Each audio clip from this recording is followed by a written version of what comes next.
Good day, everyone. The topic that we will be discussing is about the Region 4A, also known as Calabarzon. Together with my partner, Mary Grace Alcos, allow us to provide you the information about this region. Sit still and listen carefully. Calabarzon is formerly known as the Southern Tagalog Mainland. It is an administrative region in the Philippines which is designated as Region 4A. The acronym is derived from the first two letters of every province that composes it. These five provinces are namely Cavite, Laguna, Batangas, Rizal, and Quezon. On May 17, 2002, President Gloria Macapagal Arroyo signed the Executive Number 102, which made reorganized to the Southern Tagalog region. Calabarzon, on the other hand, is the most populated region in the Philippines, which covers around 12,609,803 inhabitants. The geographic location of Calabarzon is that it is in the southwestern Luzon, just south and east of Manila. Its regional capital is Calamba City, and the language and dialects that has been used for over 100 years is Tagalog and English. The major industries that belongs in Calabarzon are the production processes of semi-processed industrial raw materials and industrial components that are among the top industries in Calabarzon region aside from the services sector. Some of the biggest names in electronics and semiconductor industries in export market are located in this region. A vast majority of people living in Calabarzon are Tagalogs. It is estimated that around 5.8 million Tagalogs are living in Region 4A. Taal, in particular, is considered as the heartland of Tagalog culture and is currently the present center of Tagalog culture and people. In addition, Calabarzon is also known for its white beaches, cultural heritage dating back to the Spanish era, marine sanctuary, majestic mountains, among others, or the region is a favorite spot to many local and international travelers. So now let's move forward to the provinces of Calabarzon. First is Cavite. Cavite is known as the land of braves or the historical capital of the Philippines. It is the cradle of revolution and the birthplace of the Philippine independence. Also, Cavite was once a mooring place for Chinese junca trading and formerly known as Tangway, where Spanish authorities constructed a port from which the city of Cavite rose. Cavite got the name from the Filipino word kawit, which means hook, owing to the hook-shaped land on the old Spanish map. It is also one of the most industrialized and fastest growing provinces in the Philippines. Moreover, Cavite is known for its rich history and a large number of national heroes, including the first president, Emilio Aguinaldo.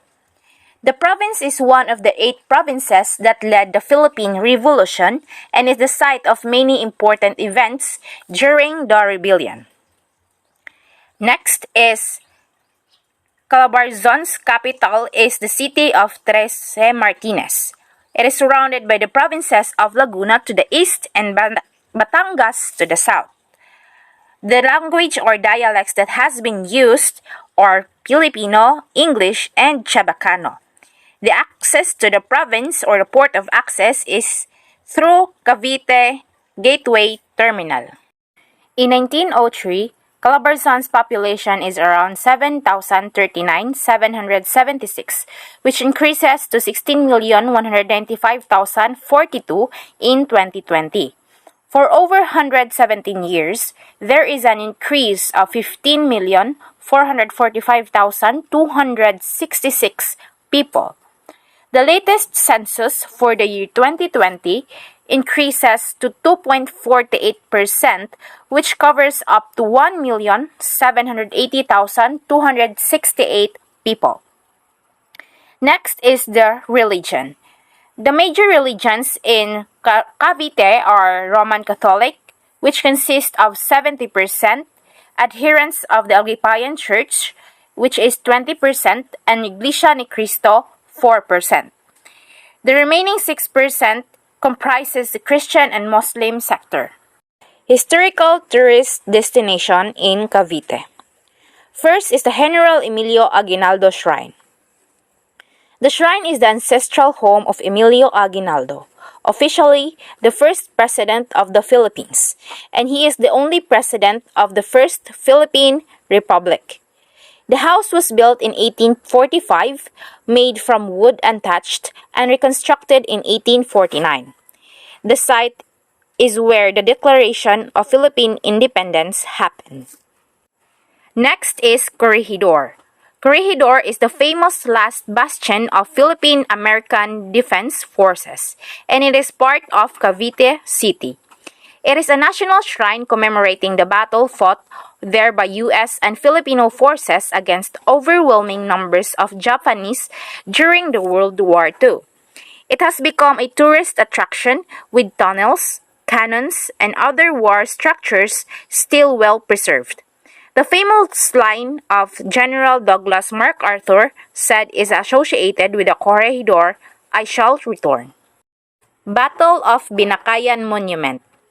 The Battle of Binakayan Monument made Aguinaldo himself one of the chief commanders of the battle, a permanent legend and icon in Filipino history, and it was one of the first major Filipino victory of the war and of the Philippine history over a colonial power.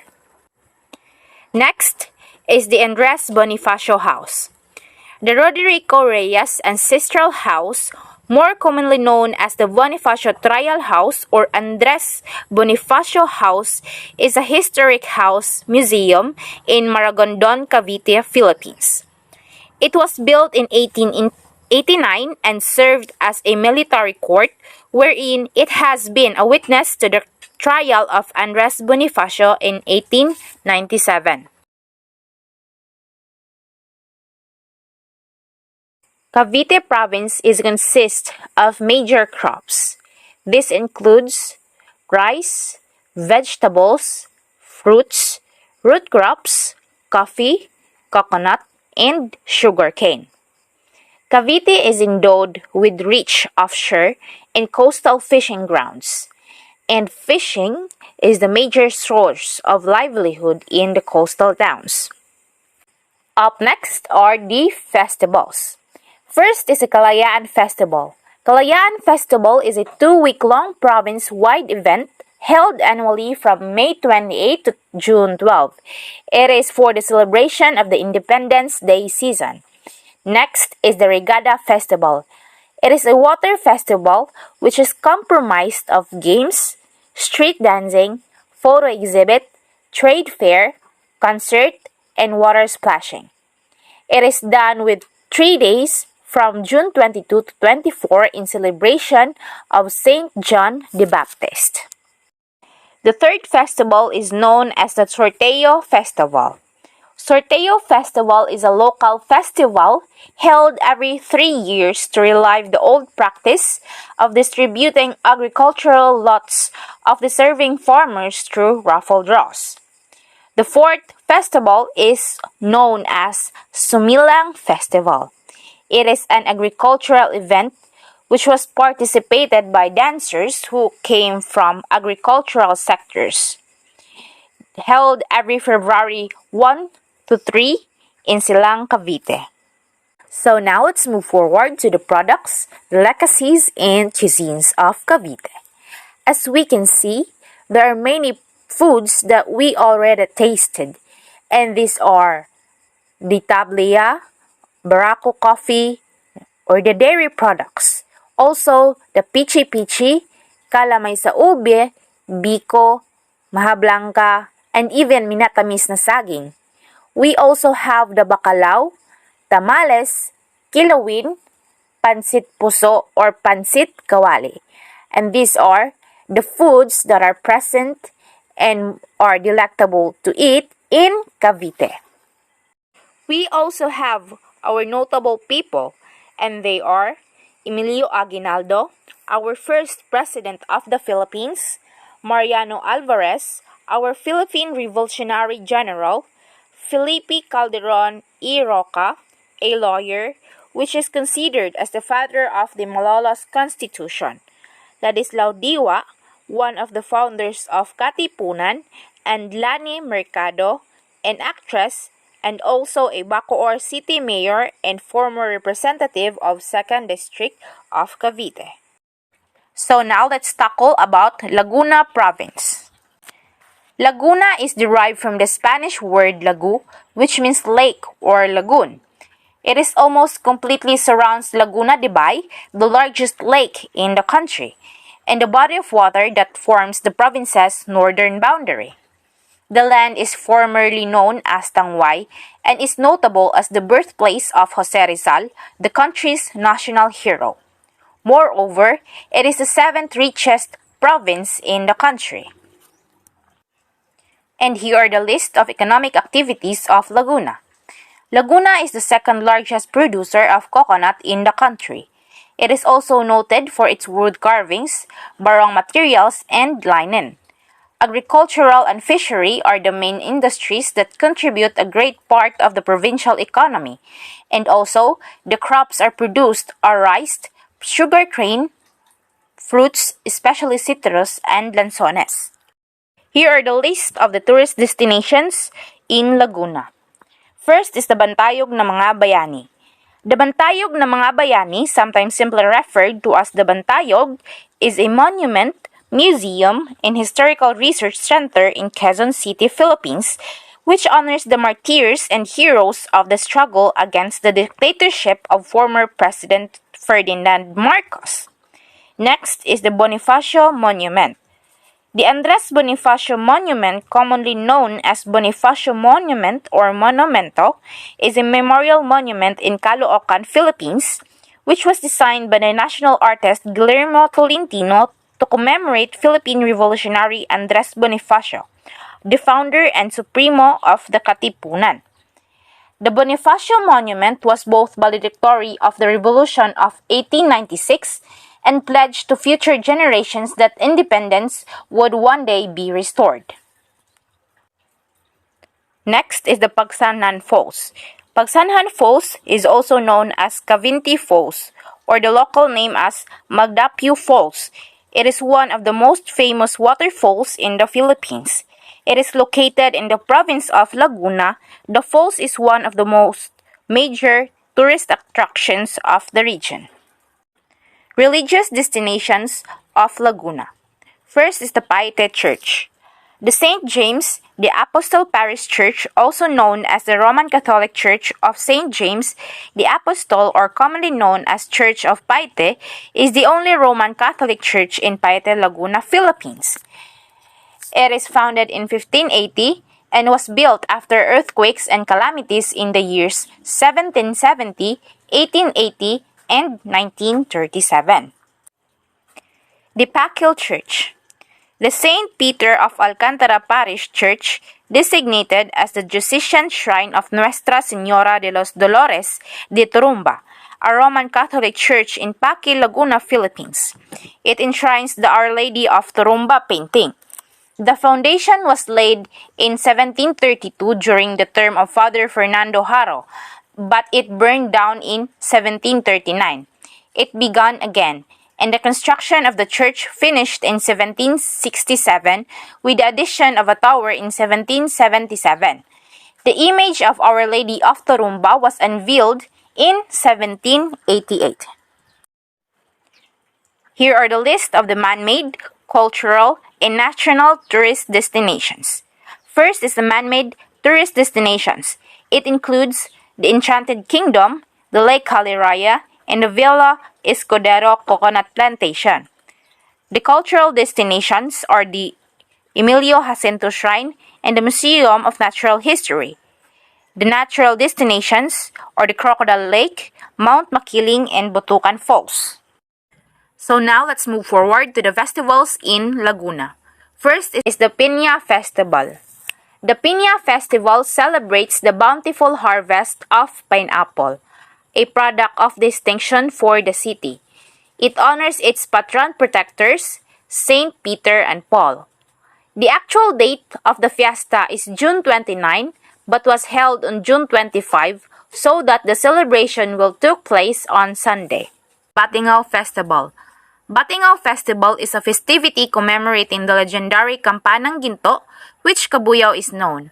The celebration always starts with the simultaneous ringing of church bells, which Kabuyanos believe that it brings good agricultural harvest. For the Siniluan Laguna Gilingan Festival. The annual cultural festivity of the town is named the Gilingan Festival. It is to commemorate its foundation day held on the last Friday of August. Gilingan or stone grinder or grindstone is an old-style rice grinder being used for calamay, puto, at latik. These are local delicacies of the town. Next is the San Pablo Coco Festival. The Coconut Festival is a week-long celebration in the honor of the patron saint Paul the Hermit. The celebration started in 1996, which aimed to promote the city and its main produce, the coconut. It is usually participated by students and exceptional groups with alluring garbs made from parts of coconut tree while dancing with local indigenous music. Lastly are the products, delicacies, and cuisines. These are the boko pie, kesong puti, Mernel's cake, espasol, cassava cake, cassava chips, oraro, bibingka, and ube. And now, I'm going to talk about the three remaining provinces of Calabarzon, which is Batangas, Rizal, and Quezon. And now, first let's talk about Batangas. Batangas, derived from the word Batangan, which means rough, which the people use so that they could fish in the nearby Taal Lake, and also known in the Philippine history as the cradle of noble heroes. Batangas first came to be known as Bonbon. It was named after the mystical and fascinating Taal Lake, which was also originally called Bunbun. Some of the earliest settlements in Batangas were established at the vicinity of the Taal Lake. In 1534, Batangas became the first practically organized province in Luzon, located on the southwestern part of Luzon. Batangueños had a very high level of civilization. In 1570, Spanish General Martin de Gotti and Juan de Salcedo explored the coast of Batangas on their way to Manila. In 1572, the town Taal was founded and its convent and stone church were constructed. The capital of Batangas City is Batangas City. The language and dialect they use is Filipino, Batangueño, and English. The access to the province in Batangas. In by land, the province of Batangas is 110 kilometers south of Metro Manila, from where it is accessible by land transportation. The commercial buses of PLTB, JAM, Triton, Batangas Express Liner, Tripman Liner, Binyan Transportation, OPS, and CGC Transit serve the riding public. In by sea, ferry boats and other watercrafts connect to the province to Mindoro and other nearby islands. The tourist destination of Batangas City. First is the Taal volcano. It's a large caldera in Batangas that was formed by prehistoric eruption. In the wake of the eruption, it was eventually filled by Taal Lake. Throughout history, it was erupted about 38 times, making it the second most active volcano in the Philippines. Mount Makulot or Mount Makulud is a dormant stratovolcano located in the municipality of Cuenca, Batangas. Popular with mountain climbers and campers, it is the main tourist attraction of Cuenca. The mountain is sacred to both Christians and atheists. Sombrero Island is an island hopping adventure to a cute hat-shaped island, and a small island that is slowly making a name for itself. The Taal Basilica, canonically known as the Minori Basilica of Saint Martin of Tours, is a minor basilica in the town of Taal, Batangas, within the Archdiocese of Lipa. It is considered to the largest church in the Philippines and in Asia, standing 88.6 meters long and 48 meters wide. Our Lady of Kasaysay is a statue of the Blessed Virgin Mary venerated at the Archdiocese Shrine of Our Lady of Kasaysay in Taal, Batangas. Apolinario Mabini Shrine was the home of Apolinario Mabini, Prime Minister of the First Philippine Republic. The house was originally located in Pandacan, relocated twice before the finding its permanent location in the campus of Polytechnic University of the Philippines in 2008. Jose P. Laurel Memorial Library. Built in 1880, this ancestral house was restored by Jose P. Laurel's son, Mariano, and daughter-in-law Alicia on March 9, 1964, and was donated to the national government to serve as a public library. It also houses Jose P. Lawrence memorabilia. Marcela Agoncillo Landmark. This historical house was the home of Marcela Agoncillo, the woman who saw the first Philippine flag. On display is a permanent exhibit of the various flags of the Revolution and diorama depicting the sewing of the first Philippine flag, as well as personal memorabilia of Agoncillo family. Marian Orchard. This shall serve as a spiritual oasis that will promote the Roman Catholic religion through the propagation of Marian devotion and other religious activities that will inspire a renewal of faith. Let's move on to festival. First is Walastic Festival. Lipa City is dubbed as the Little Rome of the Philippines because of its churches, convents, and seminaries. The city used to celebrate its annual festival, Walastic Festival, every second week of January. The Walastic Festival is celebrated by Lipinos with the use of walas and their costumes and props for dancing. Coffee Festival, conceived to showcase the long reign of Lipa as the coffee granary of the Philippines. It includes a trade fair and tiangge. The Karera ng Tiburin, a church for barako ng bayan at parlor games. Birth anniversary of General Malvar.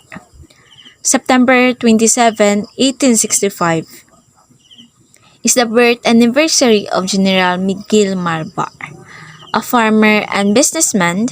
Before the revolution, he was among the last general to surrender to the Americans, having taken command of Filipino forces after the capture of President Emilio Aguinaldo on March 23, 1901.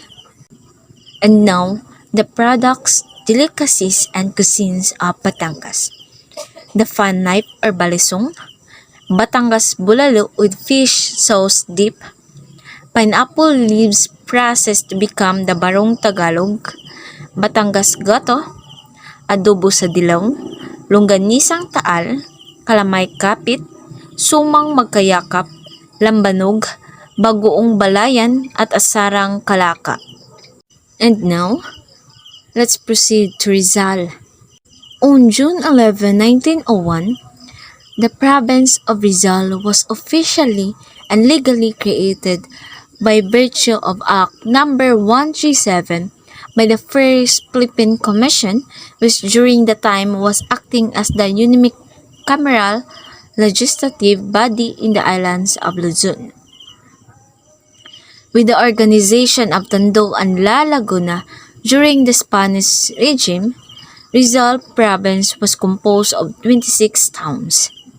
Rizal Province originally consisted of 26 municipalities, 14 from Manila and 12 from Morocco.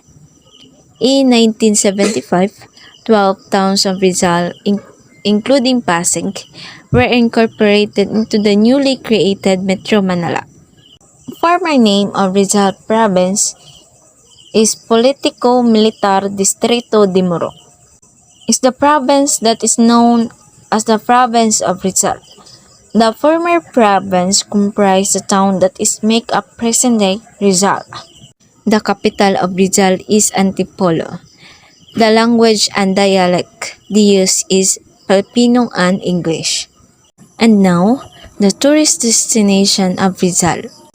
First is the petroglyphs.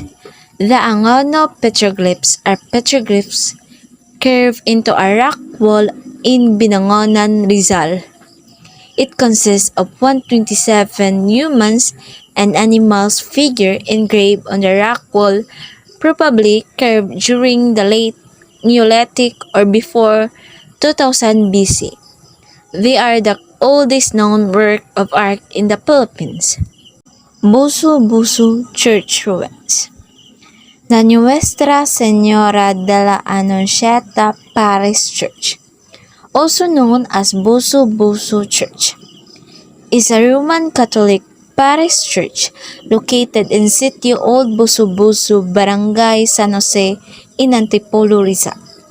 The first church was built as a mission church by Franciscans in 1669. Originally, it served the Dumagat people of Lanatin and Linutan in the mountains of modern-day Rizal Province. Tanay Catholic Church, a Roman Catholic church located in the town of Tanay, Rizal Province. The construction of the present church was begun in 1773 and was completed after 10 years in 1783.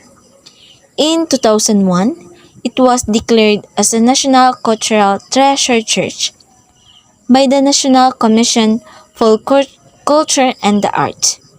It also among the 7 Jubilee churches of the Diocese of Antipolo.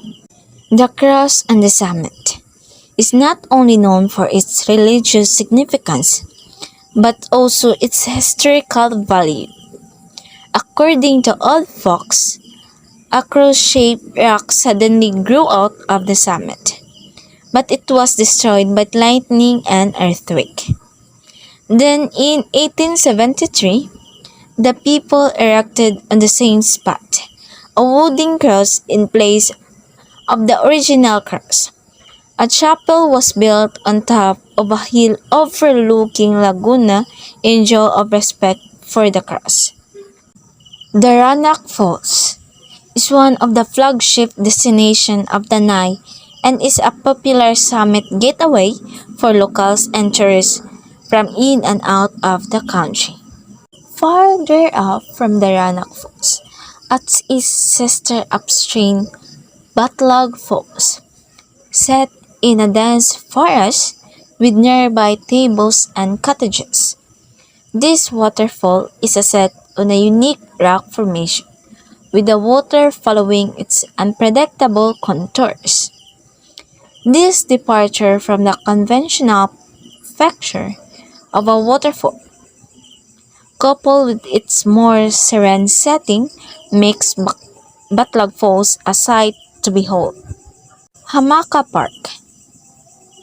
Hamaka Park got its name from an old transportation mode of Antipalanes.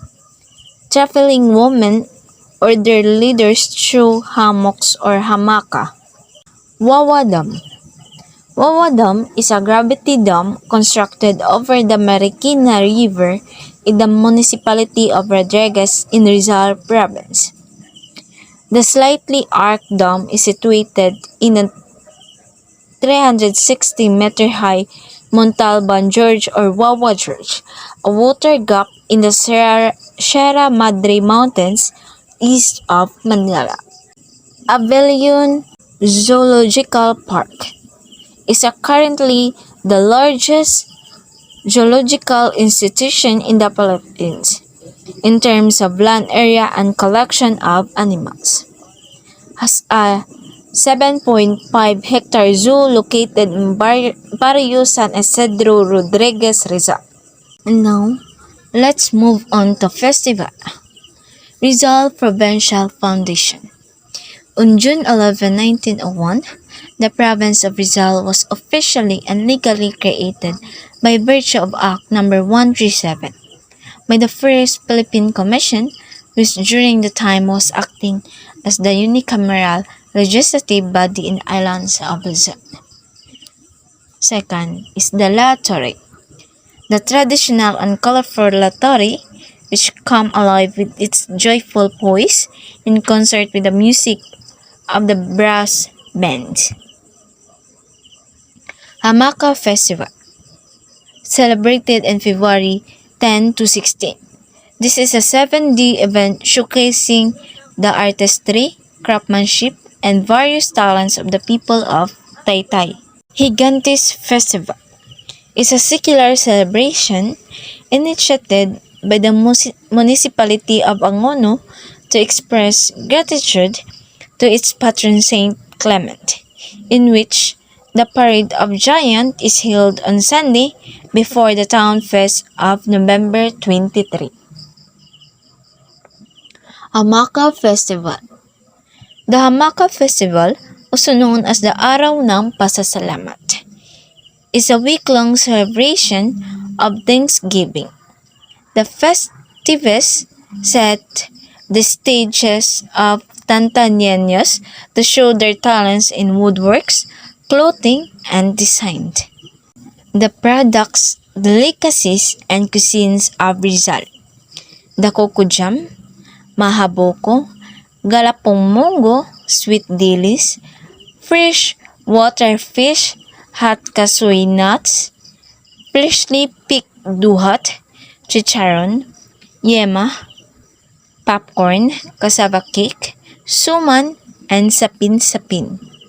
The last province of Calabarzon is the Quezon City. Quezon Province. The area was first explored by Juan de Salcedo in 1571 to 1572. During his expedition from Laguna to Camarines Province. In 1591, the province was created and called Caliraya or Calilayan, after the capital town which later became Unisan. The capital of Quezon City is the Lucena City. The language and dialects spoken is Filipino and English. The access to the province is by land. The province of Quezon is accessible to Manila and its neighboring province via a network of roads regularly plied by various bus lines such as Batangas, Laguna, to Tayabas Bus, Triton, Jam, Jackliner, Peltrico, and Superlines.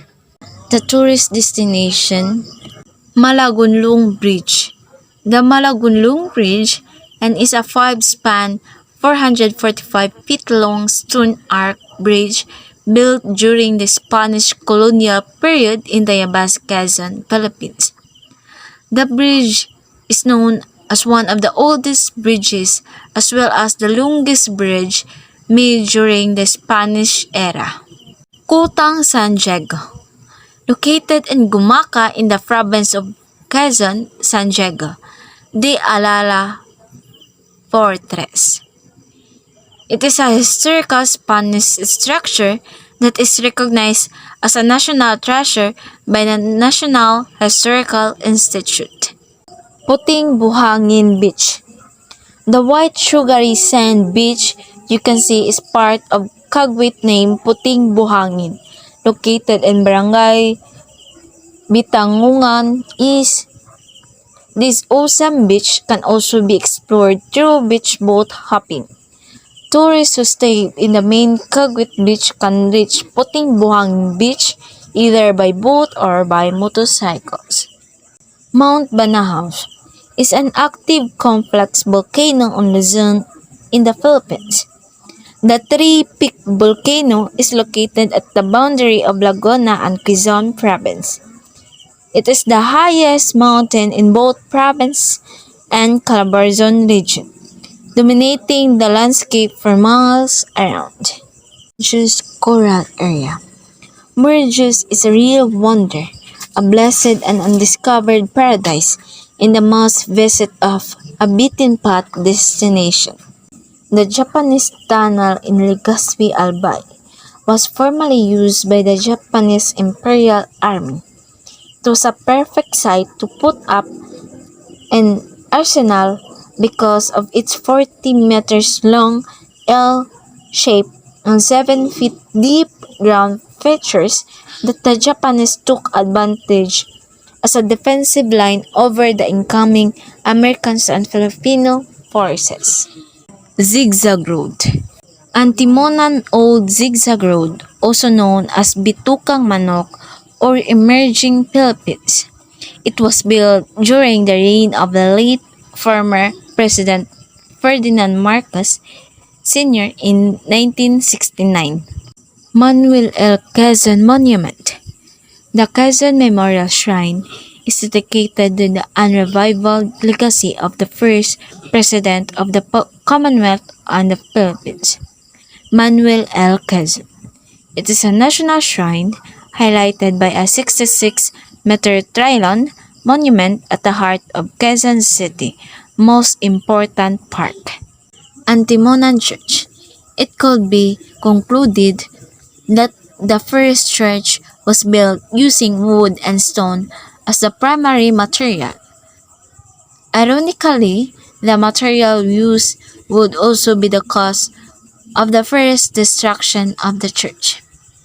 The church was burnt to the ground in 1640 when the Dutch tried to invade the Philippines. Our Lady of Sorrows Shrine is a church located at Dolores, Quezon. It was declared as a national shrine last 15th day of June 2017. Every Sunday, many tourists to see, pray, and devote Virgen Dolorosa, which is the patron of OFWs. The Cathedral of St. Ferdinand proudly stands as Lucena City's most recognizable landmark, as this has been for over a century. Constructed in May 1882 and rebuilt in November 1887. This classic piece of architecture is the enduring physical representation of the local diocese that traces its roots all the way back to its first parish priest, Father Mariano Granja. Quezon Museum. The museum showcased diggings from the Bondoc Peninsula of earthenware, jars, household implements, antique pieces, relics of the Spanish era like old santos and icons. The province of Quezon, formerly known as Tayabas, is situated in southern Luzon.